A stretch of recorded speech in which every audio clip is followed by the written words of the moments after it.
Let us all settle down. In about a minute, we will begin our worship. Find your comfortable place. Sige. Let's just prepare muna.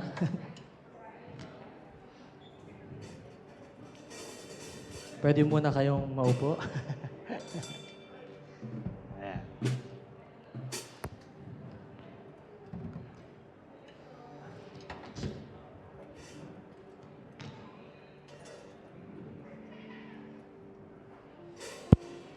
Okay.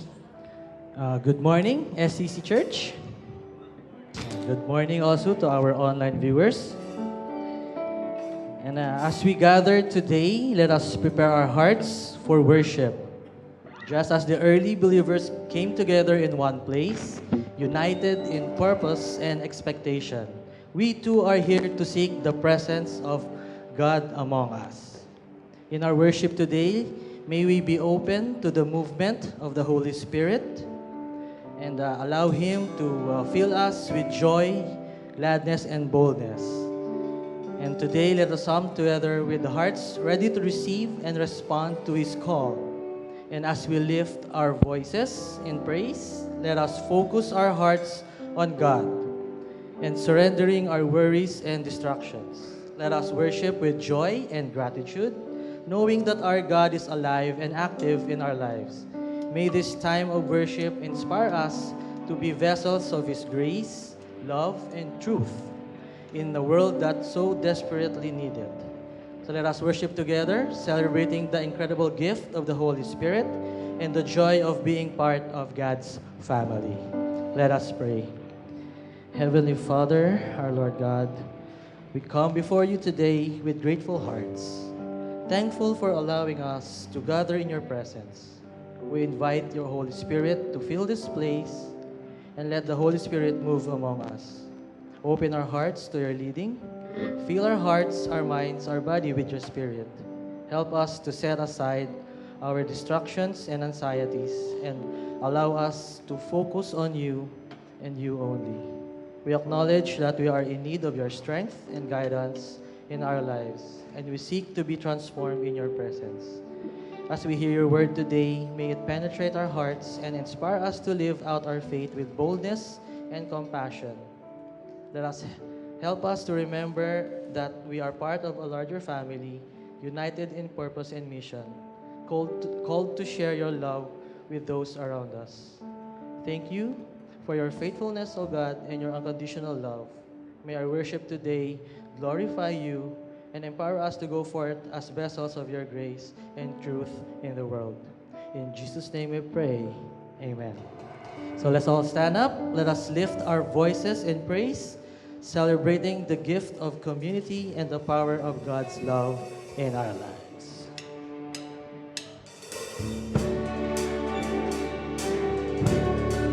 Let's clap for the Lord. Let's sing our hearts to Him. Let's give our all.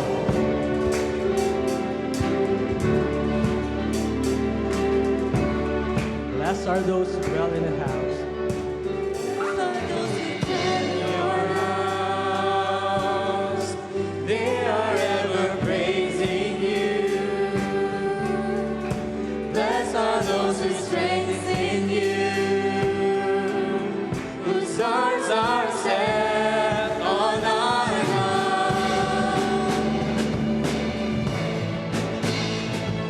Open your hearts to the Lord.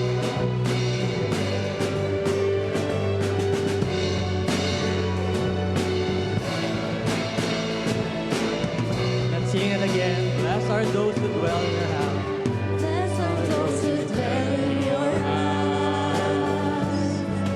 They are ever praising you. Blessed are those whose strength is in you, whose hearts are set on our God. Blessed are those who dwell in your house. They are ever praising you.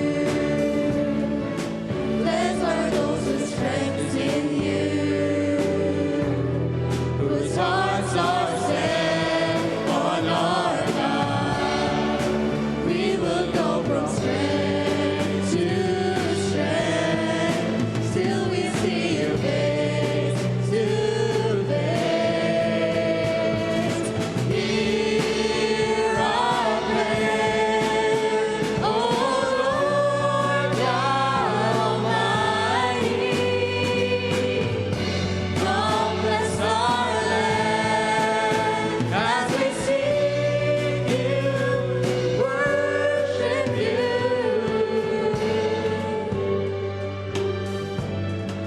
Seek out to the Lord. Blessed are those. Tell your house, they are ever praising you. Blessed are those whose strength in you, whose hearts are set on our God. We will go from strength to strength, till we see you face to face. Hear our prayer, O Lord God Almighty. Come bless our land as we seek you, worship you. Hear our prayer, O Lord God Almighty. Come bless our land as we seek you, worship you.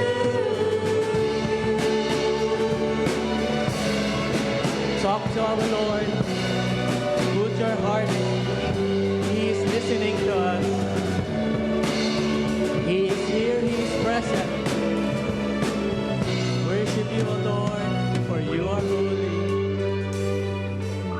For you are holy, for you are holy, for you are holy, Lord. For you are holy, for you are holy, for you are holy, Lord. For you are holy, for you are holy, for you are holy, Lord.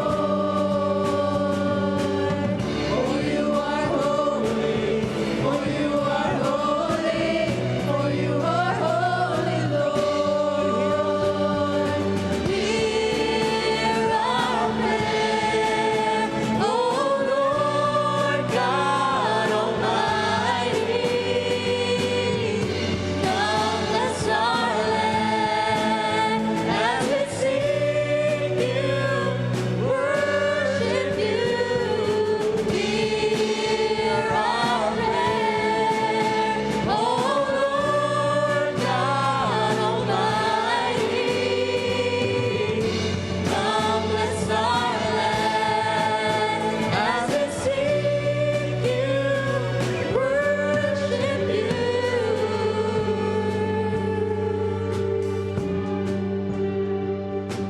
Yes, Lord, we worship you only. Let us continue to seek the Lord. We are blessed because of Him. He is with us. Talk to Him. Pour your hearts to Him. Trust in Him.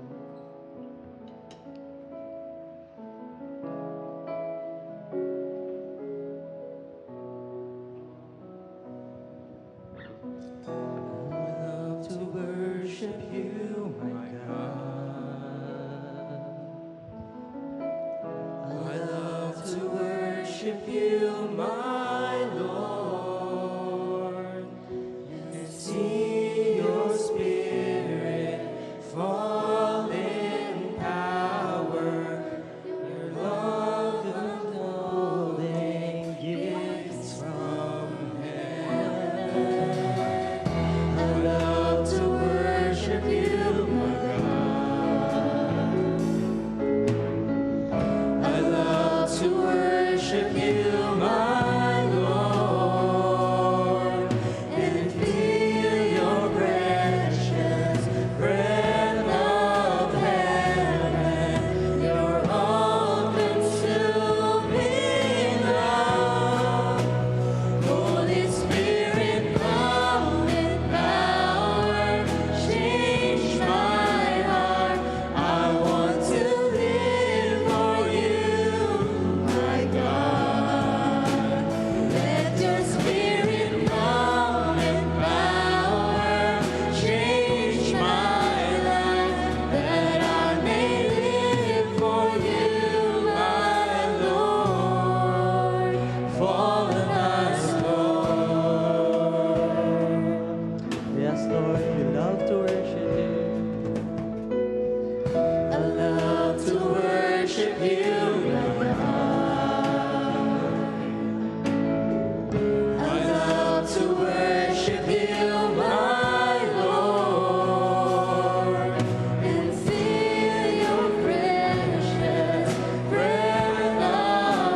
let His Spirit move in your life. Oh Lord, move in this place. Be with us, oh God. We yearn to seek you, to love you. We long to see you move, Lord God. Let us sing, So I Yearn for You. So I yearn for you, long to see you move. Lord, I lift my hands before my King and pray. So I yearn for you, long to see you move. Lord, I lift my hands before my King and pray. So I yearn for you, Call upon the long to Lord. see Open your hearts to Him. Lord, I Invite Him lift in my your life. hands before my King and pray. So I yearn for you. So I yearn for you, long to see you move.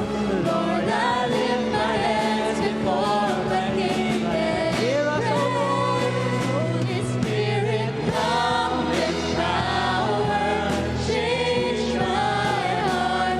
I want to live for you, my God. Let your Spirit come with power, change my life, that I may live for you, my Lord.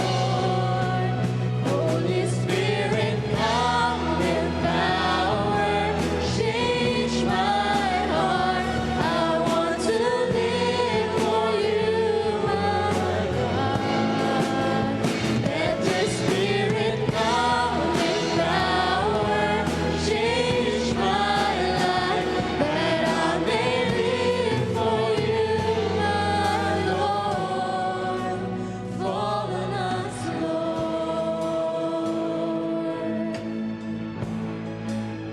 Fall on us, Lord.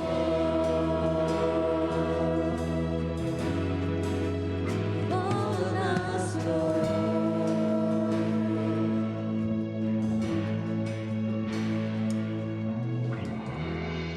Yes, Father God, we worship you, we praise you. We invite you, Lord God, in our lives.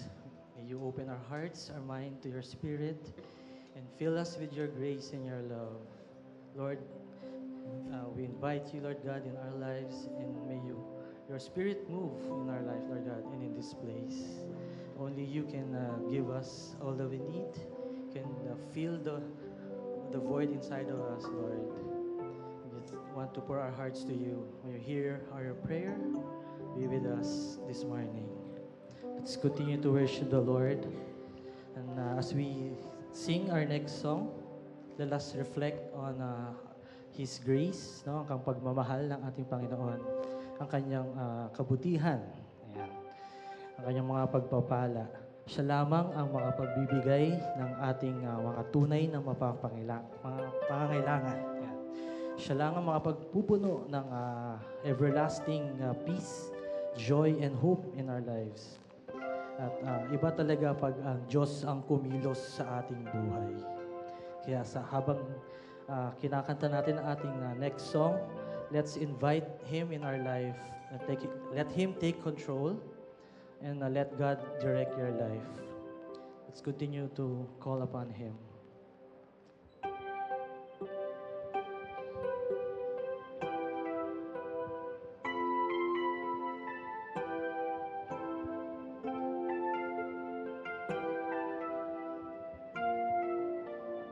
Ang puso ko, Panginoon.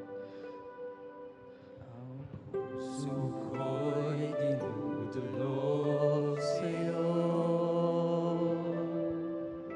Nagpapakumbaba, nagsusumamo. Paging dapatin mo, ikaw ay mamasdan, makalikan, sa'yo ay pumisan. Kantayin po natin ulit. Ang puso ko'y dinudulog sa'yo. Nagpapakumbaba at susumamo, maging dapatin mo. Ikaw ay mamasdan, makalikan, sa'yo ay umisan. Loobin mo ang buhay ko'y maging banal mong tahanan. Luklukan ng iyong wagas na pagsinta. Daluyan ng walang hanggang mga paburit pagsamba. Maghari ka, O Diyos, ngayon at kailanman. Buksan natin ating mga puso at imbitahan natin ang Panginoon sa ating mga buhay. Tayo may magpasakop sa Kanya. Puso ko'y tinutulog sa'yo. Nagpapakumbaba at susumamo, maging dapatin mo. Ikaw ay mamasdan, makalikan, sa'yo ay umisan. Loobin mo ang buhay ko'y maging banal mong tahanan. Luklukan ang iyong wagas na pagsinta. Daluyan ng walang hanggang mga paburit pagsamba. Maghari ka, O Diyos, ngayon at kailanman. Loobin mo ang buhay ko'y maging banal mong tahanan. Luklukan ang iyong wagas na pagsinta. Daluyan ng walang hanggang mga paburit pagsamba. Maghari ka, O Diyos, ngayon at kailanman. Maghari ka, O Diyos. Maghari ka, O Diyos, ngayon at kailanman.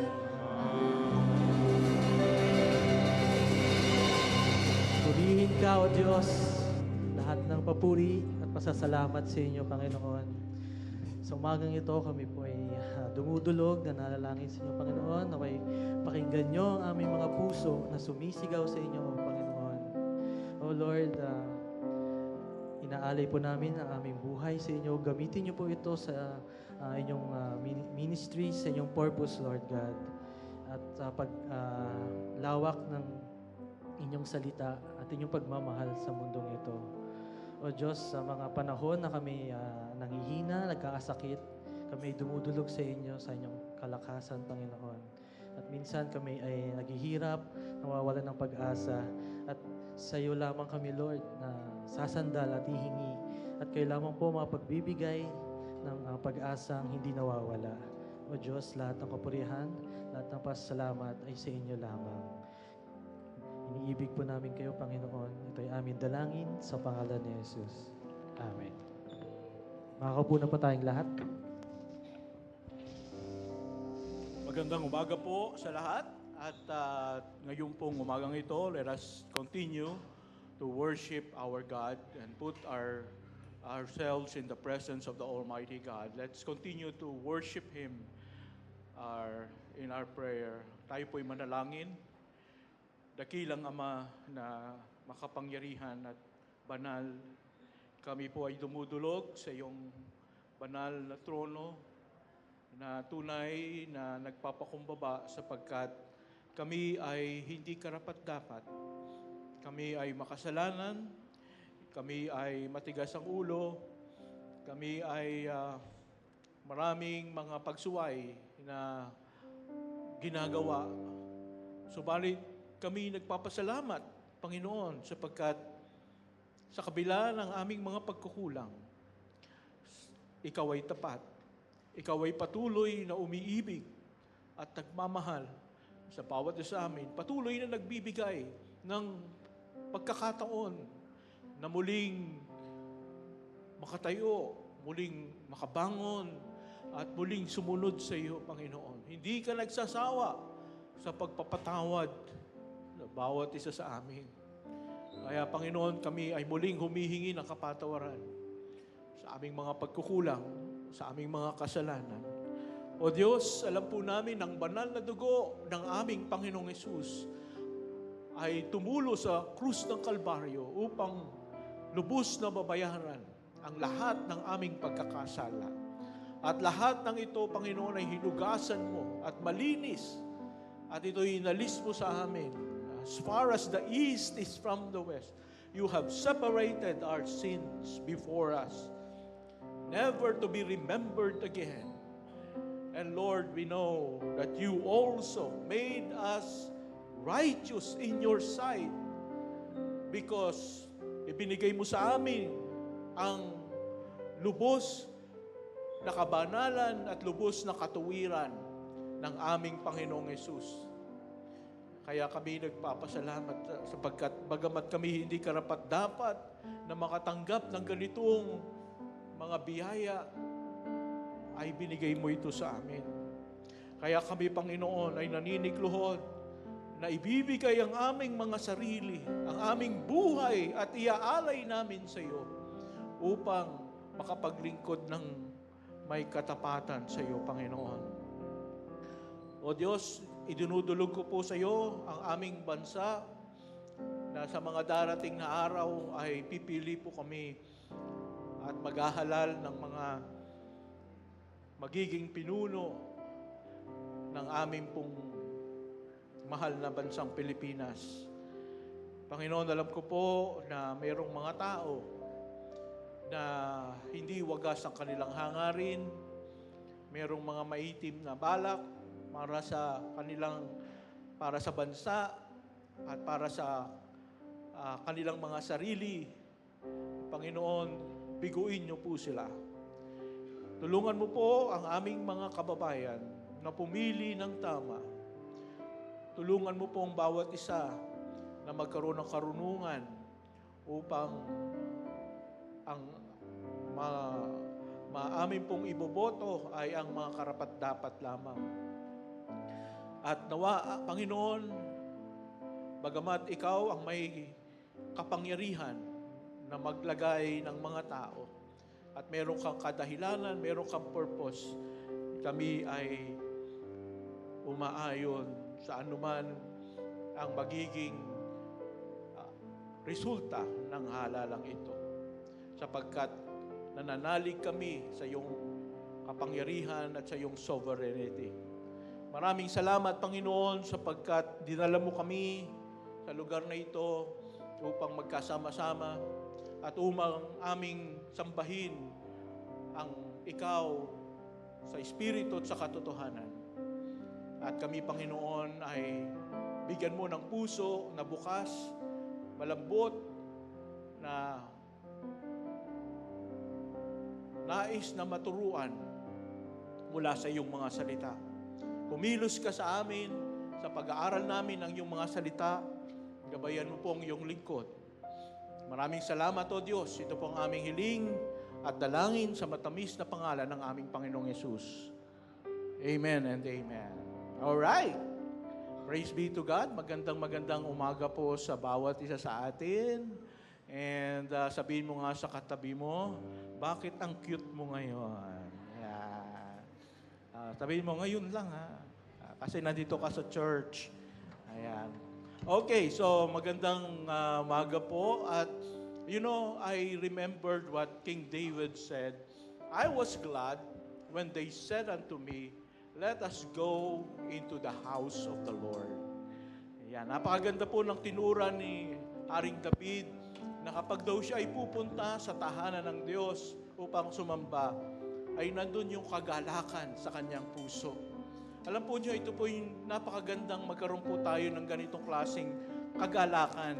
Ito po yung klase ng kagalakan or joy na kahit anong problema meron ka sa labas, mula Monday hanggang Saturday, ay hindi mo ito iniinda.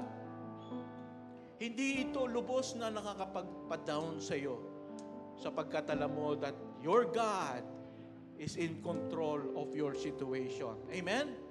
At hindi tayo na nawawala ng pag-asa sapagkat alam natin ang ating Diyos ay kasama natin. Kaya narito po tayo with gladness. Tingnan mo nga yung katabi mo, glad ba yung mukha niya? Sad. Okay. So ngayon po, tayo tatayong lahat and I would like to recognize, meron po ba tayong first-time visitors today? Kaway-kaway po, first-time visitors. Ayan, meron po doon sa likod. Alright. Praise be to God.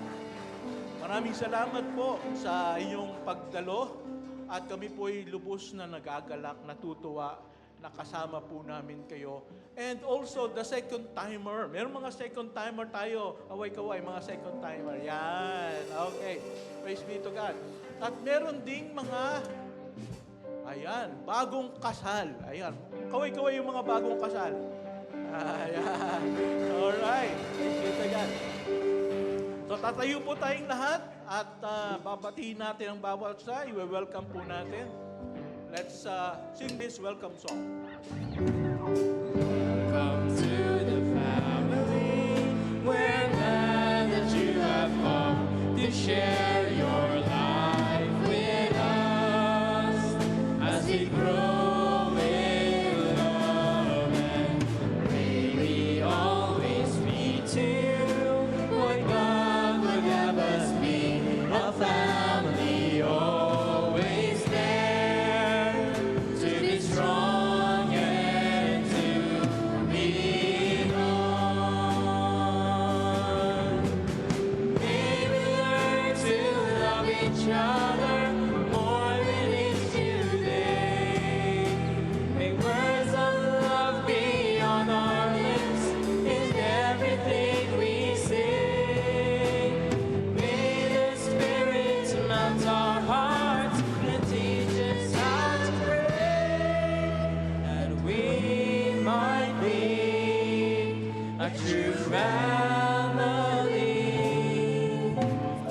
Welcome to the family. We're glad that you have come to share your life with us as we grow in love, and may we always be to what God would have us be, a family always there to be strong and to lean on.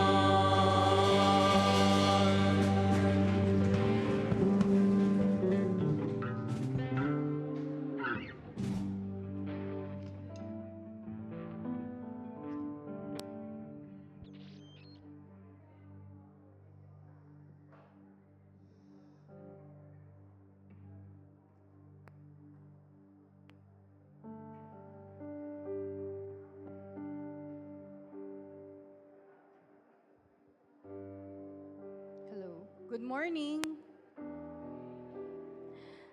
As we continue in our worship, we now come to a wonderful opportunity to respond to God's goodness and provision in our lives through our tithes and offering. This isn't just about obligation, it is a joyful act of partnership with God, expressing our trust and gratitude for all He provides. God actually gives us specific invitation and a promise regarding our giving in His Word. In Malachi chapter 3, verse 10, here the Lord Almighty says, "Bring all the tithes into the storehouse, so there will be enough food in my temple. If you do, says the Lord of heaven's armies, I will open the windows of heaven for you. I will pour out a blessing so great you won't have enough room to take it in. Try it, put me to the test. This is an incredible invitation from our generous God. He asks us to bring the tithe, the first tenth, into the storehouse, which is His church, so that His work can be supported, so there can be resources for ministry, for outreach, for sharing the gospel, food in His house. But notice the heart behind it. God says, "Test me in this." He invites us to step out in faith, to trust Him with our finances, believing that He is our ultimate provider. And He promises not just a little blessing, but floodgates open. Blessings poured out so abundantly that we won't even have room for it all. So this isn't about trying to buy God's blessing. It's about obedience. Obediently, faithfully, and cheerfully responding to His command and trusting in His character. When we honor God with the first fruits of our resources, we position ourselves under the open heavens of His generosity. It's an act of faith that declares He is our source, and we are privileged to participate in funding His kingdom work here on earth through His church. So let's give cheerfully, with cheerful hearts, full of faith, trusting in God's amazing promise found in Malachi. Let's joyfully bring our tithes and offerings into His storehouse. Flashed on the screen are the account numbers where you may also deposit your tithes should you wish to do so online. There is also a dedicated Metrobank account where you can deposit your giving for the SEC building project. And for those who wish to give today, you may use the envelope inserted in the bulletin. Let us pray. Father God, you are incredibly generous to us. Everything we have comes from you.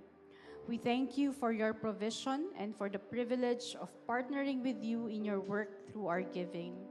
As we bring our tithes and offerings today, we do so with trusting and grateful hearts. We believe your promise in Malachi. Bless these gifts, Lord, multiply them for your purposes and pour out your abundant blessings upon each giver according to your word. May these resources truly be food in your house that strengthens this church and extends your kingdom. In the powerful name of Jesus we pray. Amen.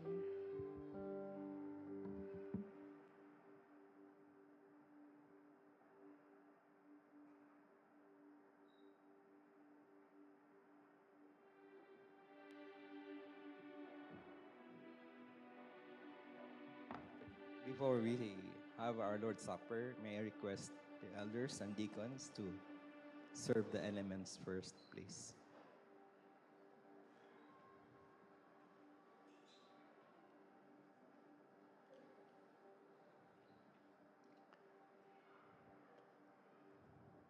Since it's the first Sunday of the month, and every first Sunday we celebrate the Lord's Supper, let's take our bread and cup, and may the elements be distributed now, and it's distributed right now with our deacons and elders. And as I read God's word in 1 Corinthians 11:26, "For as often as you eat this bread and drink the cup, you proclaim the Lord's death until He comes." When we come together to observe the Lord's Supper, we commemorate what Jesus did on the cross. Jesus died on the cross to save us from sin and bring us close to God. He offered His life for the forgiveness of sin and a privilege to be forgiven and to repent for our sins. He died and rose back to life and ascended to heaven. And we believe, as believers, faithfully wait for His return. We shall continue to observe the Lord's Supper until He comes. When Jesus comes again, it will be in glory, and we will be with the Lord forever. in 1 Corinthians 11:27 to 28. So then, whoever eats the bread or drinks the cup of the Lord in an unworthy manner will be guilty of sinning against the body and the blood of the Lord. Everyone ought to examine ourselves before we eat of the bread and drink from the cup. For anyone who eats and drinks without discerning the body eats and drinks judgment on himself. At this moment, let us humbly examine ourselves before the Lord and ask our forgiving Father to search our hearts and reveal to us all our unconfessed sins. Let us humbly ask for His mercy and forgiveness. Let's have a moment to pray to God for forgiveness and thank Him for His unconditional love and for His mercy and grace.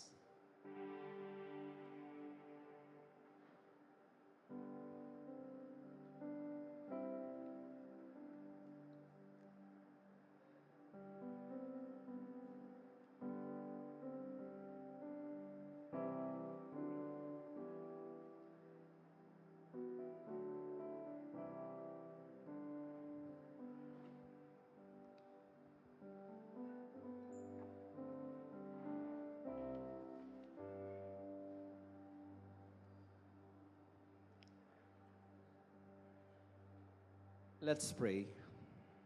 Heavenly Father, we humbly come before your throne of grace and mercy and ask for your forgiveness for the things we did that didn't glorify you or doesn't please you.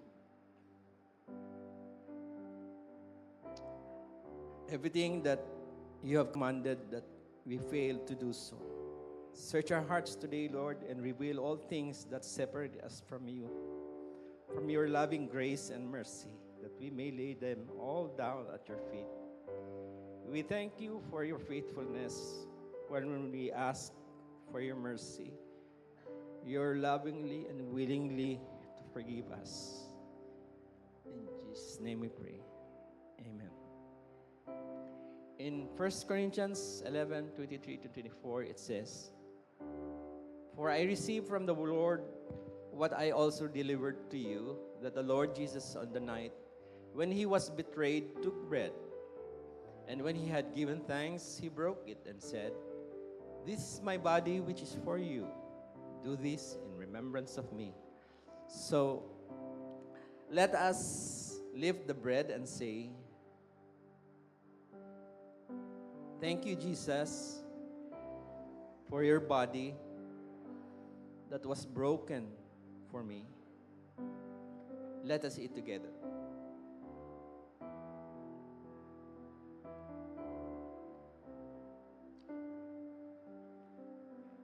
And in 1 Corinthians 11:25, in the same way, after supper, he took the cup, saying, 'This cup is the new covenant in my blood. Do this whenever you drink it in remembrance of me.' Let us lift the cup and say, 'Thank you, Jesus, for your blood that was shed for the cleansing of my sins.' Let us drink together.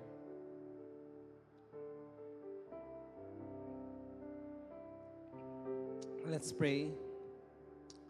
Lord, we are so thankful that you are our God. Lord, for loving us and extending your grace and mercy toward us. Thank you for dying on the cross, bearing our sins and saving us from the penalty of sin, which is death. We honor your sacrifice in the cross, and we celebrate your ascending to heaven. Help us to be faithful to you more and more each day as we wait for the day that you will be coming back again for us. In Jesus' name we pray. Amen. Amen.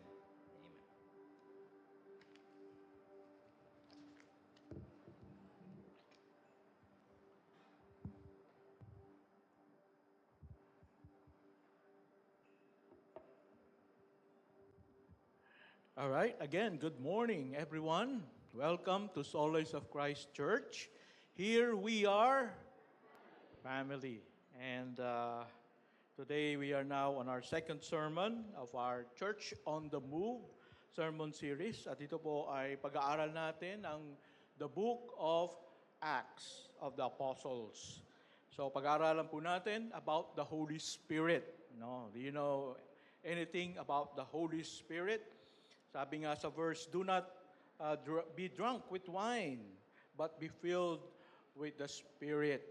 No, wag daw maglasing kung hindi mapuspos ng banal na espiritu. I remember the story, merong isang Christian police na pinara niya ang isang kotse dahil sa drunk driving.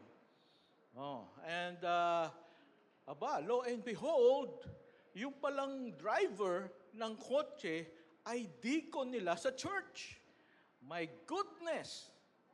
Sabi niya, Deacon Bob, ikaw ba yan? Ako ito. Lasing ka ba? Hindi ako lasing. Ano yung nakalagay dyan sa aqua flask mo? Ito, water. Water to. Patingin nga, at binuksan ng pulis yung aqua flask at inamoy niya, hindi to water, this is wine. Ang sabi nung si Deacon Bob, Hallelujah! It's a miracle! Jesus turned the water into wine. My goodness, nakalusot. Well, ito pong pag-aaral natin ng Book of Acts ay napakahalaga because the Book of Acts is the history of the church. At it's the history of the first church that Jesus established, no? Before He went up to heaven. So ito talaga yung original church na makita po natin in the Bible. And we need to revisit kung ano talaga yung nangyari nung panahon na yon. Para ma-reconnect tayo kung ano ba talaga ang ginagawa ng isang church. Ano ba talaga yung tamang gawin ng isang church na kumikilala sa ating Panginoon.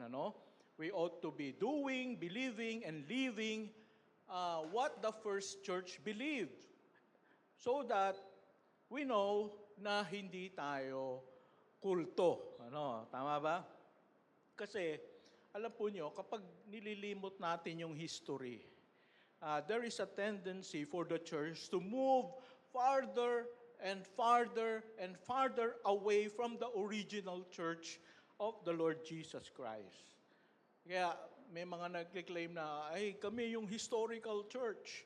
But if you're going to look at what they believe or what they practice and that you're going to compare it with the Bible, parang ang layo na. Kasi alam nyo, unti-unti ay they introduce some new doctrines, they introduce some new practices, hanggang sa patagal ng panahon, hindi na sila kamuka ng original church na nasa Book of Acts. Kaya mga kapatid, importante pala pag-aralan natin kung ano yung sinasabi sa Book of Acts at salaminin natin yung ating sarili, ginagawa ba natin ito? Amen? Para alam natin na tayo sumusunod sa kalooban ng Panginoon. So last Sunday, if you will remember, pinag-aralan natin, Jesus told the disciples not to leave Jerusalem. Huwag kayong aalis ng Jerusalem and wait for the promise of the Father, which is the giving of the Holy Spirit. Kailangan daw nilang intayin ang pagdating ng Holy Spirit. And it was a very miraculous event. Kaya nga yung title ng ating message ngayon is The Miracle of Pentecost. Everybody say, Miracle of Pentecost. At itong miracle na ito ay pwedeng maging miracle mo mismo sa iyong sarili. No? Pwede nating ma-experience ito. But, when we hear the word Pentecost, what comes to our mind are people speaking in tongues. Yeah, have you watched people speaking in tongues, or have you heard of it na nagsasalita siya ng ibang language, So, some people say it's a defining moment na, if you speak in tongues, you can really say that you're a Christian. But if you don't speak in tongues, you cannot say you're a Christian because yun yung nandun sa Bible. But, of course, we need to know ano ba talaga yung tinuturo ng Bible. What is the reason, the context behind the miracle of Pentecost before we believe it, no? So, pag-uusapan po natin ang tatlo na importanteng purpose or objectives of the miracle of Pentecost. How many? 3. All right? So, dito po sa ating mga bulletin, we have the outline and the blanks. So, you can fill in the blanks and we'll give you the answers in the PowerPoint. Okay, so let's start. What is the purpose of the miracle of Pentecost? Number one. Ay, can we go back again? Yan, okay. May I request everyone to please stand? And I want us to read first from the scripture what are we going to study today, all right? So let's read just from Acts chapter 2, 1 to 6. All together, ready, begin. When the day of Pentecost arrived, they were all together in one place. And suddenly there came from heaven a sound like a mighty rushing wind, and it filled the entire house where they were sitting. And divided tongues as of fire appeared to them and rested on each one of them. And they were all filled with the Holy Spirit and began to speak in other tongues as the Spirit gave them utterance. Now there were dwelling in Jerusalem Jews, devout men from every nation under heaven. And at the sound, the multitude came together, and they were bewildered because each one was hearing them speak in his own language. Let's close our eyes and let's pray. Heavenly Father, we commit our time of study to you, Lord. I pray that the Holy Spirit will speak to us in a mighty, powerful way and enable us to fully understand what being filled with the Spirit is, what is the baptism of the Holy Spirit. And I pray, Lord, that we will desire in our hearts to have this blessing, O God, for ourselves so that we can be used mightily for your purposes and for the ministry. Thank you so much. Bless us, O Lord. In Jesus' name we pray. Amen. So please be seated. Okay, so nabasa natin, ano? But the first purpose of the miracle of Pentecost is, basahin natin number 1, for the entire life of the believer or believers to be fully surrendered to the Lordship of Christ. And I would like to focus on one particular phrase here. In verse 4, it says, and they were all filled with the Holy Spirit. Everybody say, filled with the Holy Spirit. Yan. Sa Tagalog, napuspos ng banal na Espiritu or napuno ng banal na Espiritu. So, ang mga disciples, they were praying in one place in Jerusalem, and Jesus commanded them to wait, and the Holy Spirit will come, and the Holy Spirit came at parang bagyo. No? Ang sabi doon, they heard a sound like a mighty rushing wind. So parang may bumabagyo. Nakarinig na ba kayo ng bumabagyo? Ayan, parang gano'n. Nakarinig sila ng gano'n. At nakakita sila ng parang daw mga maliliit na apoy na dumapo sa bawat isa sa kanila. And they were able to speak in different language. So, iba't ibang lengguwahe. At itong lengguwahe na ito ay hindi nila alam. Pero, nung marinig ng mga tao na nakakaalam ng language na ini-speak nila, oh, I know that language. At naintindihan nila yung language na ini-speak, no? So that is what happened in the original, no? In the first time that yung the day of Pentecost. Now, I want you to know that this is a once, minsan lamang, unique and special manifestation of the coming of the Holy Spirit. Ibig sabihin, ito ay unique. Pag sinabing unique, ano ibig sabihin ng unique? Kakaiba. At ito ay minsan lamang na magaganap, no?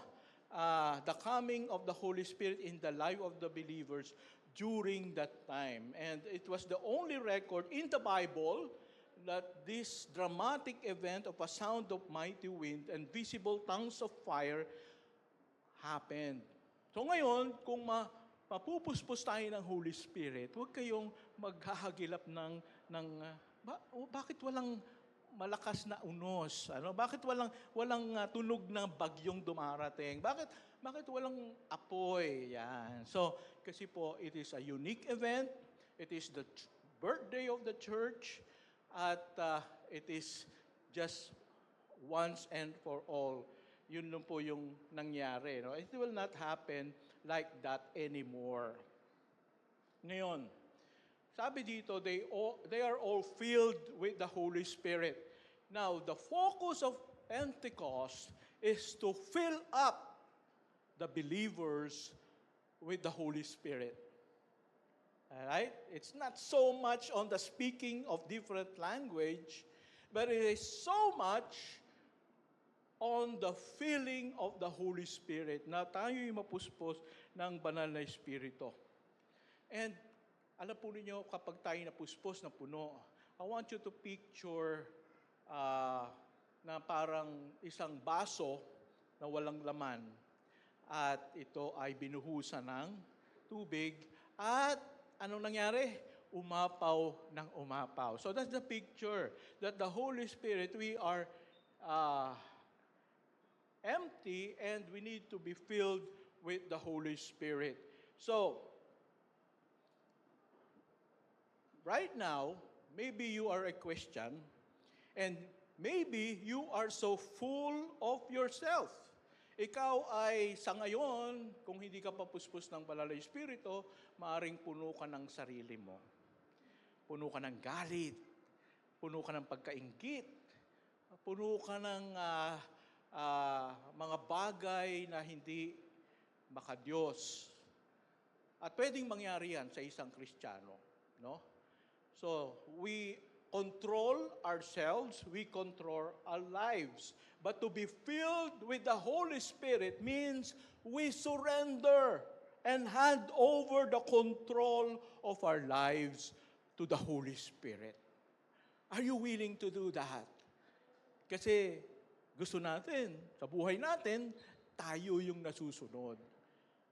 Gusto natin, ito yung gusto kong gawin. Ito yung pangarap ko sa buhay. Ito yung ambition ko. But if you're going to be filled with the Holy Spirit, you will remove all the selfishness in your life. Your own plans and desires, your wants, your dreams, your bad attitudes, and you need to surrender it to the Holy Spirit and hand over the control of your life to the Holy Spirit. So imagine your life is like a house, parang bahay. And then when you became a Christian, you said, Lord Jesus, I want you to come into my life. I want you to come into my house. At pinatuloy mo nga naman si Jesus sa bahay mo. Kaya lang, hindi ka pa puspos ng Holy Spirit. So you said, Lord, dito sa bahay ko, dito sa buhay ko, you are only welcome in this room, and in this room. But Lord, wag mong pakialaman yung room na nandun sa dulo. Ha? Ako lang ang pupunta doon. Nakalock yun. So, that is not being filled with the Holy Spirit. if you want to be filled with the Holy Spirit, Lord, masama man sa loob ko, this is the keys of all the rooms in my house.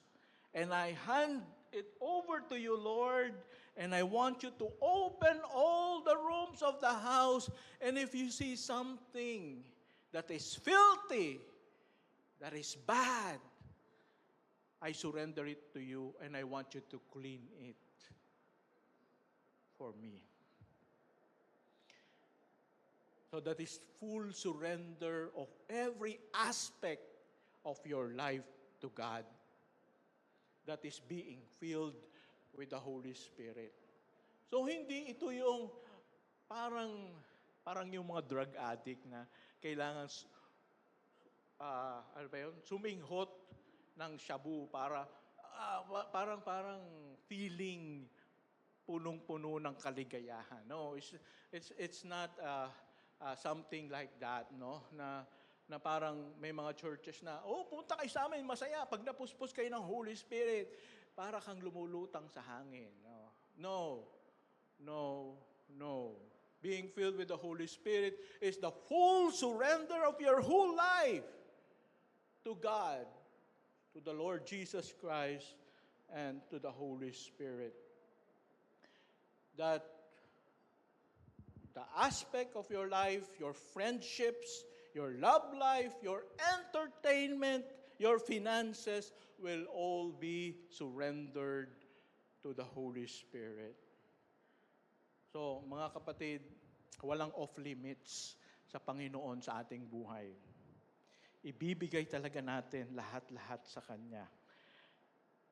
And so, we ask and allow the Holy Spirit also, Lord, as you clean all the rooms in my life, in my house, I want you to decorate the fruit of the Spirit in my house. And what are the fruit of the Spirit? And we can see that in Galatians chapter 5, verse 22 to 23. Let's read this all together. Ready? Begin. But the fruit of the Spirit is what? Love, joy, peace, patience, kindness, goodness, faithfulness, gentleness, self-control. Against such things there is no law. So kung dati, bugnutin ka, madali kang mainis, madali kang magalit, Lord, Holy Spirit, this is my weakness. I want you to display self-control. Lord, I hate people. I hate my enemies. Then you're going to let the Holy Spirit to put love in your hearts so that you can learn to forgive those people who hurt you. Pati yung mga exes mo na nakasakit ng iyong puso at damdamin, that you are willing to forgive them. Amen? Alright? And peace. No? Palagi kang hindi ka makatulog. Bakit? Kasi nagwo-worry ka ng kinabukasan, nagwo-worry ka ng mga bayarin, nagwo-worry ka ng mga finances. Lord, I'm going to surrender it all to you. Give me the peace that you will take care of everything, of all my needs in my life. So, mga kapatid, kapag pala tayo napuspos ng Holy Spirit, lahat ng ito makikita sa buhay natin. No? So, gusto nyo ba ang ganitong klaseng buhay? This is what is promised when you are filled with the Holy Spirit. And this is my prayer for myself, and this is my prayer for each and every one of you, that you will be filled with the Holy Spirit. Amen. All right, let's proceed. And Ephesians chapter 5 verse 18. Anong sabi sa Ephesians 5 verse 18? Let's read. It says, "And don't get drunk with wine, which leads to reckless actions, but be filled by the Spirit. Merong comparison, no? Sino ba sa inyo ang na-try ng malasing? Pare, kamusta na? Ayaw umamin. No? Di ba, pag nalasing tayo, parang wala tayong control sa sarili natin. Di ba? Naalala ko noon pa, I tried to drink wine. And ako, mahiyain ako masyado. No? Pero, dahil sa ako ay nalasing, doon sa aming, ano ba tawag doon sa pag-high school, merong mga sayawan na gano'n. Kalimutan ko na masyado nang matagal. Ha? Prom, ayan, prom. Alam nyo, lahat ng crush ko na isayaw ko. Ha? Grabe, sabi ko, paano ko nagawa yun? Kasi nakainom. Kumusta ka na? You're so beautiful today. Let's drive. No? So, nababago. No? Pero, ang sabi nito, the feeling of the Holy Spirit is like the same being drunk with wine, but iba yung epekto. It has a very, very good effect. It will not lead you to a reckless action, but it will lead you to a righteous life. Wow. So don't get drunk with wine, which will lead you to reckless actions, but be filled with the Holy Spirit, which will lead you to righteous life. Alright? Yung mga kabataan natin dyan, huwag susubok ng gano'n. No? Maraming napapahamak sa ganyan. Alright. And then, number 2. Pangalawa, what is the purpose of the miracle of the Pentecost? Number 2, let's read, ready, begin. For the disciples to be empowered to do God's specific work. Okay. Kaya pala, kailangan ng miracle of Pentecost for the disciples to be empowered to do God's specific work. Alam nyo, I would like to give you an example of why the Holy Spirit was given in the Old Testament when the temple of the Lord was being built. In Exodus chapter 3, verse 3 to 5, this person named Bezalel, no? Basahin natin yung verse 3 to 5. Ready, begin. And I have filled him with the Spirit of God, with ability and intelligence, with knowledge and all craftsmanship, to devise artistic designs, to work in gold, silver, and bronze, in cutting stones for setting, and in carving wood, to work in every craft. So I want you to notice that when the Lord filled Bezalel with the Holy Spirit, it's not only for spiritual reasons or purposes, but it is for something that is done in everyday life. No? For example, they were building the temple, and the Lord said, I'm going to fill Bezalel with the Holy Spirit so that what he do will be the very best, that will give me glory and honor. So mga kapatid, kapag tayo pala napuspos ng Holy Spirit, hindi lang pang church, pang work pa, pang love life pa, pang ano pa, pang in all aspects of our lives. Hindi lang pang pamilya, pang sports pa, sabi nga. No? So, hindi natin pwedeng sabihin na, naku, para sa church lang, pag napuspos ng Holy Spirit. No!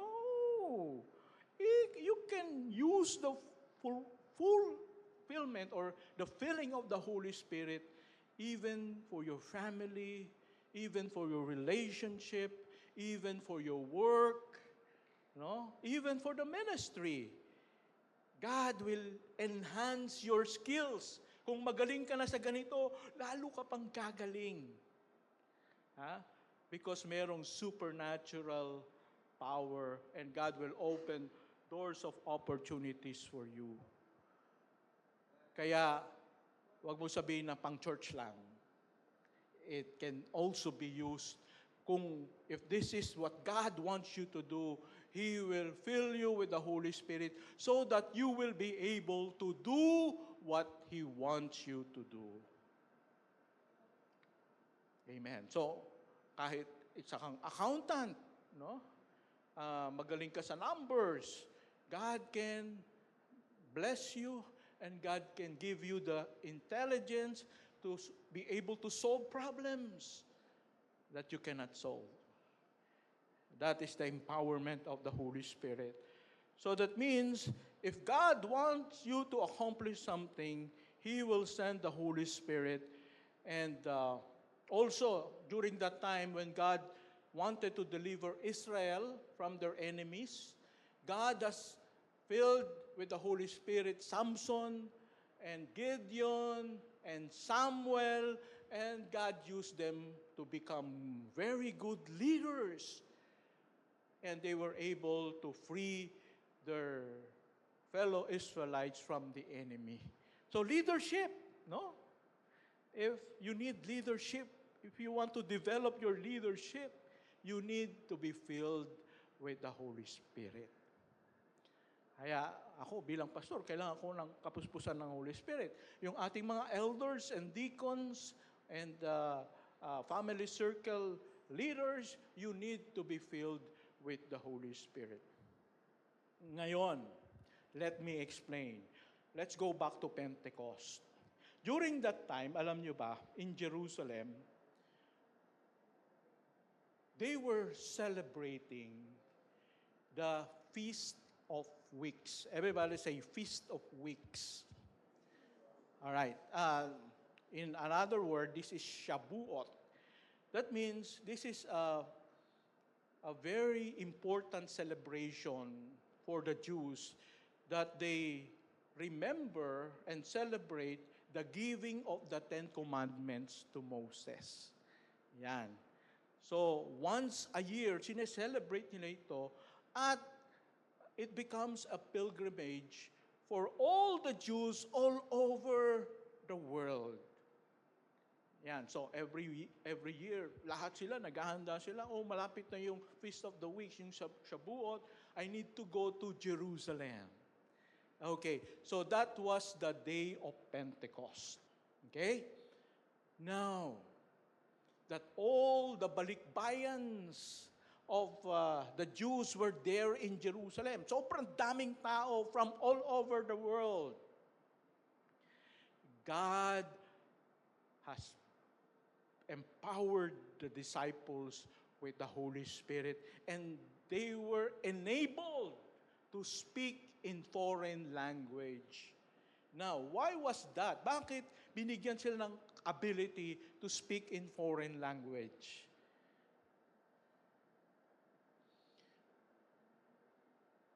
Because of the need. Remember, Jesus said, go into all the world and preach the gospel. Tama? Now, these people are from all over the world. And the disciples can directly preach to them the gospel using Hebrew tongue. Right? Pwede. Tama? Pero, itong mga balikbayan na ito, what will happen kung itong mga disciples will talk to them in their mother tongue na Hebrew? Sabi nga nila, are these the Galileans? And they're fishermen, and they're talking to us about Jesus? Mamaliitin sila ng mga balikbayan na ito. Right? They won't hear them. And so God has to use a strategy that would make them wonder what in the world is happening. Why are these fishermen, people from Galilee, a very poor province, were able to speak my language from Egypt, my language from Mesopotamia, my language from Europe, and they will become curious. What is happening? And they're going to lend their ears. You know, I'm curious about what you are saying because it's a miracle. You see, God is a powerful God. And you know, sometimes you remember Jesus told them, do not leave Jerusalem. Wait for the right time, the outpouring of the Holy Spirit. Siguro yung mga disciples, bakit kailangan mag-wait? Pwede naman ngayon na, Lord. Fill me. No. The Lord knew the best time is the time of Shabuot, the Feast of the Weeks, because the people there came from all over the world. And when they hear the gospel and believe in the Lord Jesus Christ as Lord and Savior, when they go back to their places all over the world, they're going to what? Preach the gospel all over the world. Amen? So that was the plan of the Lord. Kaya nga mga kapatid, kung meron kang pinagpe-pray, Lord, bakit ang tagal? Bakit ang tagal ng waiting time? Bakit hindi mo pa ibigay ngayon? Ngayon, now na. Gusto ko na magka-boyfriend. Gusto ko na magka-girlfriend. Oh, now na. Sabi ni Lord, wait for the right time. Yeah. Darating din yan. Yeah. Mga naghihintay dyan, meron na lang papasok dyan. Hi, papakilala sa iyo. Na-joke lang. No. So, that means, mga kapatid, God is His full control. Why? He used the ability to speak in tongues so that the people who were there, the balikbayans, will wonder, what is happening? This is a miracle. Let's hear what they have to say. Diba? So it's not about speaking in tongues per se, na kailangan mag-speaking in tongues tayo kasi nasa Book of Acts. No! It was used because it is needed. Alright? So hindi ito para kailangang ulit-ulitin natin na, Lord, bakit hindi pa ako nag-i-speak in tongues?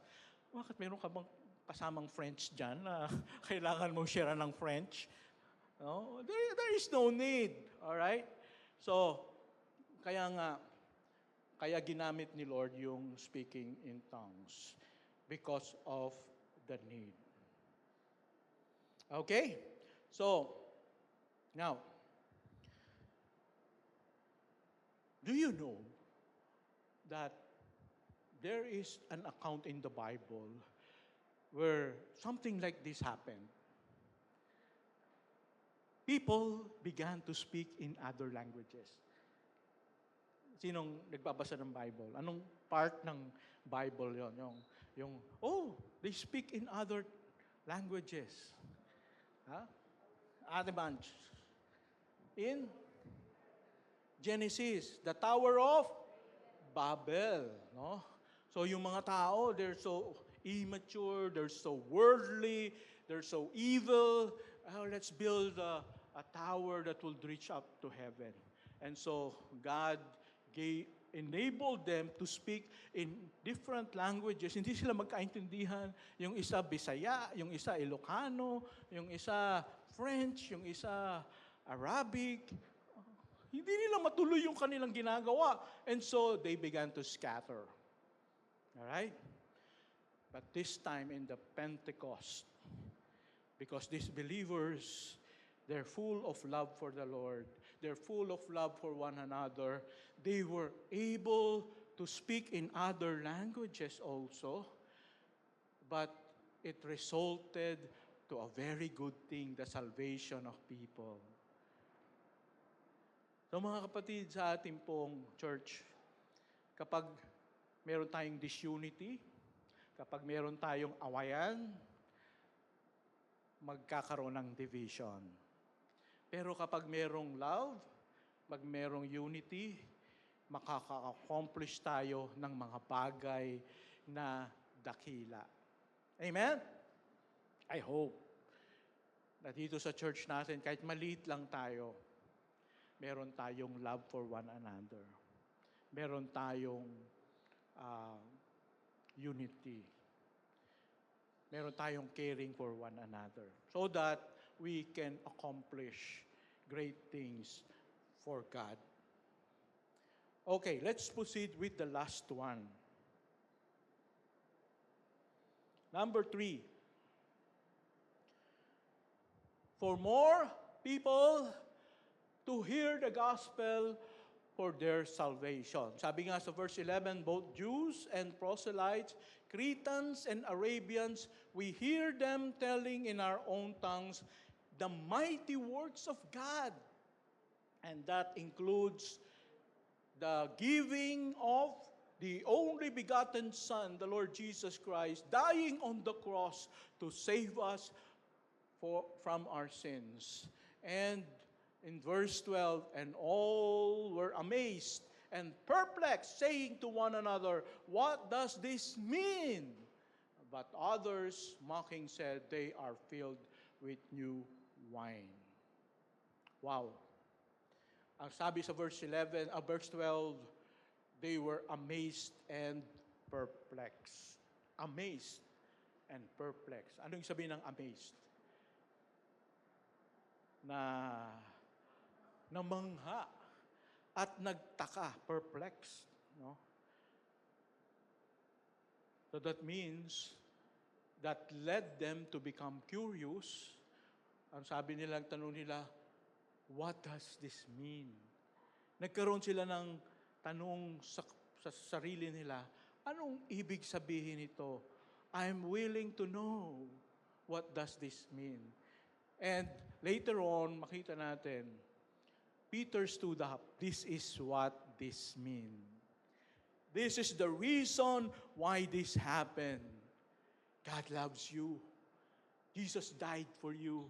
And He wants to save you. If you will believe in Him, if you will trust in Him as your Lord and personal Savior, you will be saved.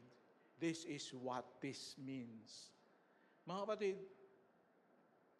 nakita ba natin yung strategy dito ng Diyos? That God made these unbelievers curious so that they will ask, what does this mean? And they will hear out what you will say to them about the Lord Jesus Christ. So that means we need to find ways to get our friends, loved ones, who are not yet believers, to be curious. So that they can ask questions, what does this mean? Do you have an unsaved loved one? Paano kaya? Anong kayang strategy ang pwede mong gawin para siya ay ma-amaze, para siya ay ma-perplex, at para siya matanong niya, what does this mean? Dati kang nagyoyosi, 3 packs a day. Ngayon, ano ang pwede mong gawin para siya ay ma-amaze, para siya ay ma-perplex, at para tanungin ka niya, huy, what does this mean? Dati 3 packs a day ka. Ngayon, ano ka na lang? Ano yun? Kalimutan ko yung tawag doon. No? Hindi, tinanggal mo na talaga. What does this mean? Alam nyo, what does this mean? Sama ka sa akin sa Solace of Christ Church. Yan. Oo nga, kasi hindi ko matanggal yung aking bisyo. Paano mo natanggal? Sama ako sa'yo. Ayan, di ba? So we need to find ways how people will be curious, how people will be amazed and be perplexed, and then ask the question, what does this mean? Kaibigan, yung mga kaibigan mo, nagtatanong ba sila ng ganito? O hindi nila kailangan magtanong. I don't like what I am seeing in your life, you know. So, we need to find ways. And lastly, let me close with this.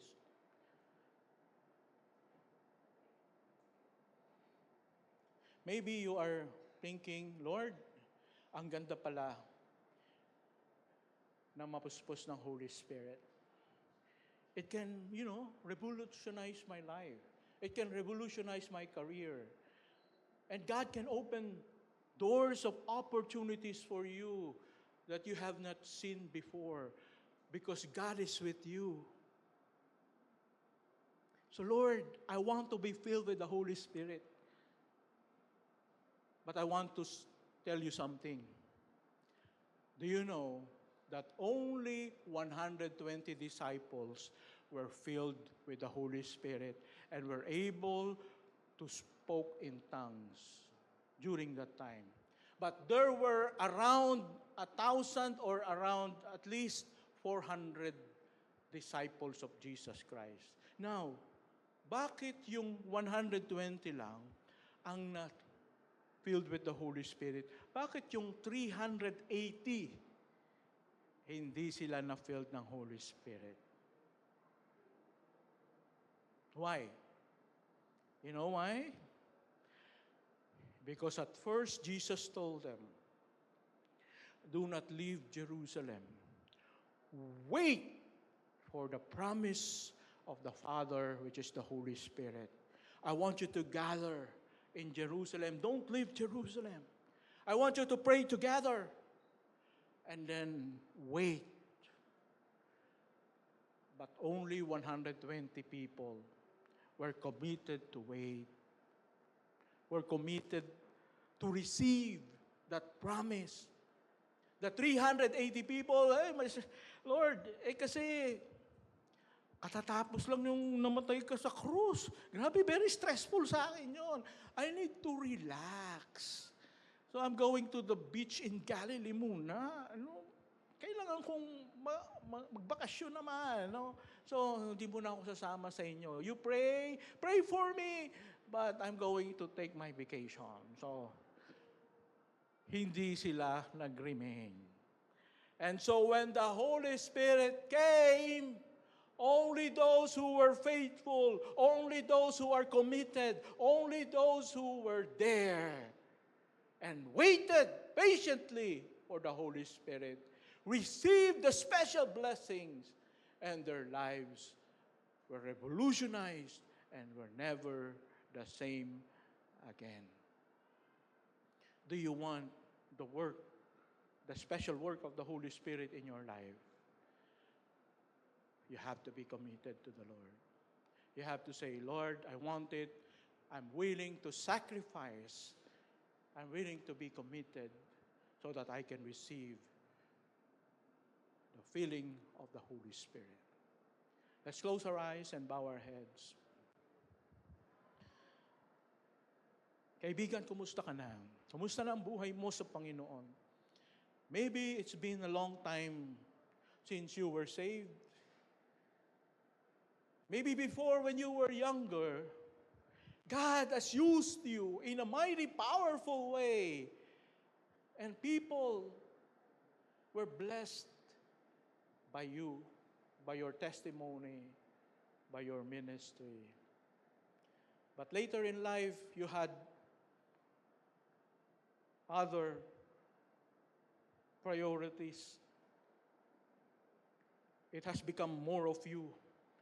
It has become more for your comfort, but less of your commitment for the Lord. Now, if you want really for God to pour out His power and blessing upon you, you have to give out more for the Lord. In fact, your whole life, your whole heart, your whole soul, your whole mind, you have to surrender it to the Lord right now. I want you to pray right now, sincerely from your heart, and saying, Lord, I know it's not yet too late for me to be filled with the Holy Spirit. I am now in front of the throne. I am offering my life to you as a living sacrifice. Use me all my life, all the rooms of my life, I am giving to you the keys, Lord. I want you to clean all the closet, all the rooms, remove the wicked things. I want to be fully surrendered to you, O God, right now.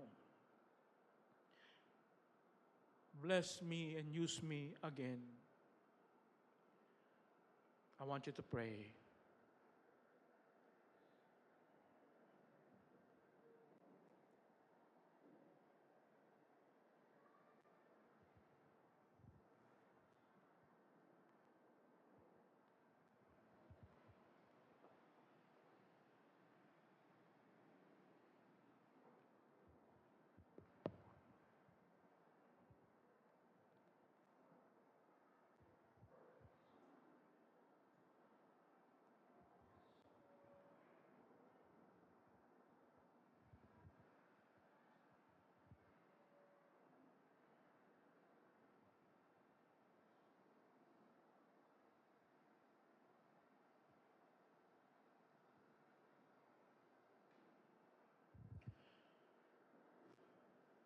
The purpose of the filling of the Holy Spirit, the baptism of the Holy Spirit, is for more people to be saved.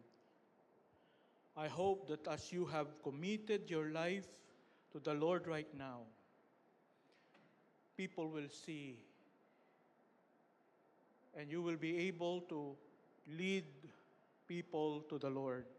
Invite your friends, your loved ones, your family to the Lord, that they may be saved. It's not about the feeling of being full of the Holy Spirit. It's about the result, and that is salvation of souls. We have to bring people to Jesus. That is the point of Pentecost. That is the point of the miracle of Pentecost, bringing more people to Jesus. Not emotional fulfillment.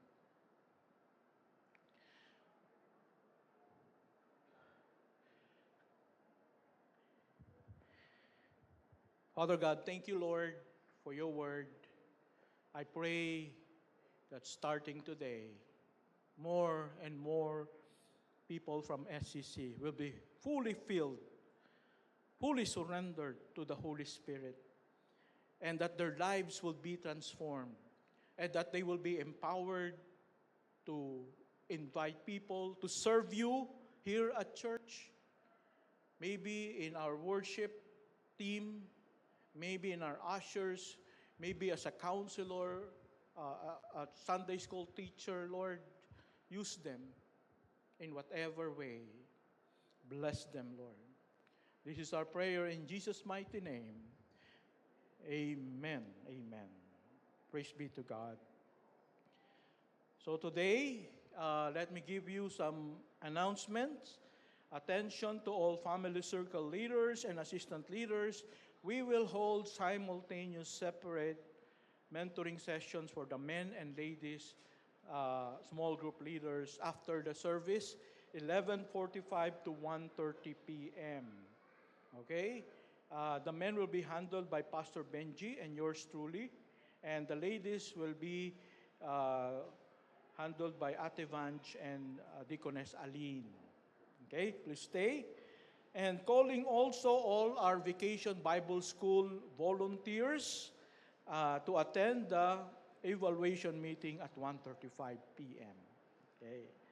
And next Sunday, alam nyo ba na Mother's Day? So, taas ang kamay ng mga mothers.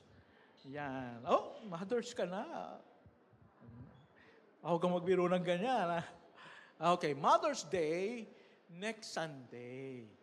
Kaya meron tayong special service for the mothers. Meron din tayong special gift for them, and we would like to honor them. No? So, because it's Mother's Day, we will also have Agape Feast. Ayan. Kung yung mga hindi pa nakakalam ng Agape Feast, ito po yung lulutuin mo on a Sunday for your family. dadalhin mo dito sa church. Okay? At dadagdagan mo ng konti for sharing. No? At magsasalo-salo tayo dito. Di ba? Masaya yun, di ba? Alright, so magkakainan tayo dito. Yun nasa New Testament. Titingnan nyo sa Book of Acts, yung mga tao, they share meals with one another with gladness. Ayan. So, nadidevelop din yung ating generosity. Ayan. So, sa halip na konti lang lulutuin mo, medyo dagdagan mo para makatikim naman yung iba ng masarap pong luto na adobo. Ayan. Baka naman puro adobo next Sunday. Sa bagay, iba't ibang klaseng adobo. Okay, so that will be next Sunday, Agape Feast. And meron din tayong birthday greeting sa ating mga May celebrants. Ayan. So, sino yung mga May celebrants natin? Si Angel Ape. Nandito ba si Angel? Wala. Si Sister Tess Sanchez. Si Kenzo Sapopo. Si Aquileus Ong. Alexander Ronald Vidal. At si Jericho Bartolo. Kahit isa wala. Okay. Meron ba dito na hindi ka nakalista dyan, pero birthday mo ng May?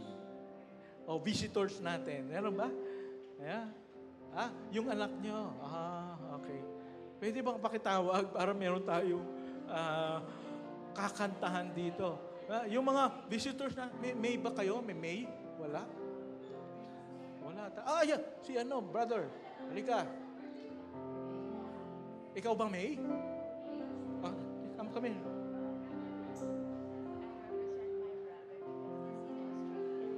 Okay. Sige. Okay. So, the brother of Sister Aline is also celebrating birthday in May. Ayun, si Alexander. Yeah.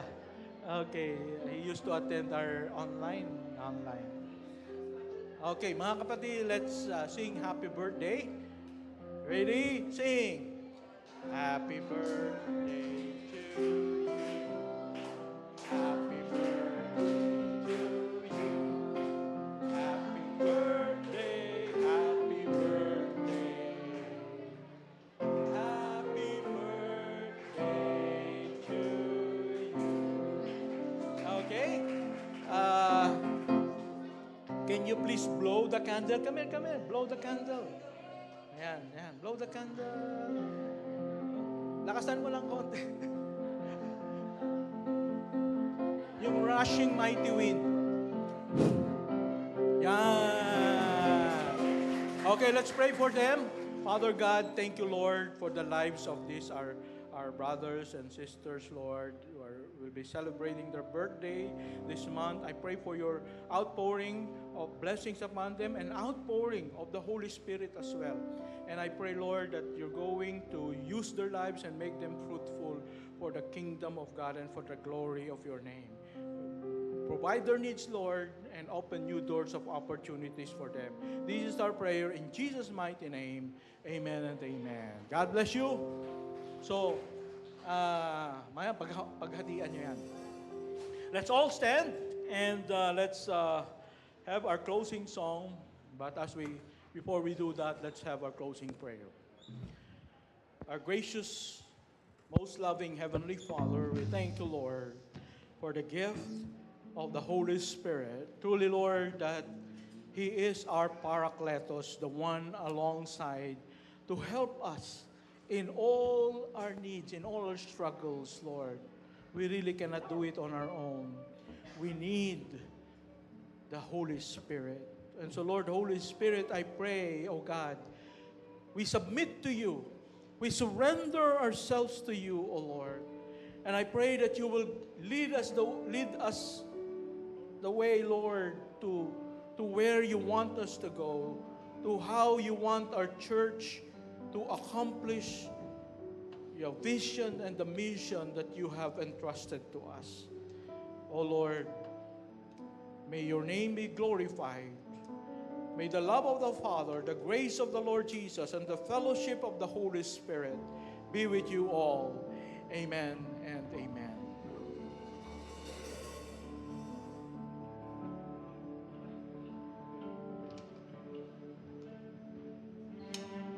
Let us continue to call upon our Lord and be blessed by Him.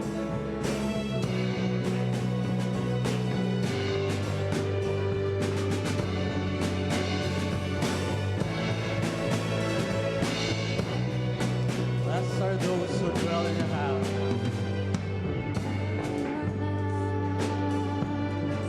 They are ever praising you. Blessed are those who strengthen you, whose hearts are set on our God. We will go from strength to strength till we see you face to face. Hear our prayer, O Lord God Almighty. Come, bless our land as we seek you, worship you. Hear our prayer, O Lord God Almighty. Come, bless our land as we seek you, worship you. God bless and see you again next week.